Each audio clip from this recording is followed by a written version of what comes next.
জাতীয় নাগরিক পার্টির মুখ্য সংগঠক ও কুমিল্লা-৪ আসনের সংসদ সদস্য হাসনাত আব্দুল্লাহ সহ ৪ নেতাকর্মীর বিরুদ্ধে মামলা করেছে কার্যক্রম নিষিদ্ধ আওয়ামী লীগ।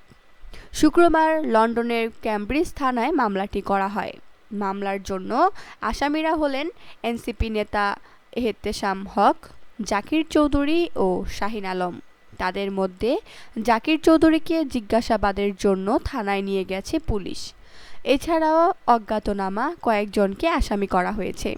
এতে বলা হয়, যুক্তরাজ্যে আওয়ামী লীগ ও পতিত ফ্যাসিবাদী সরকারের সমর্থকরা হাসনাত আব্দুল্লাহ এবং তার সফরসঙ্গীদের বিরুদ্ধে ধারাবাহিক অপপ্রচার ও হয়রানির পর এবার নতুন নাটক শুরু করেছে।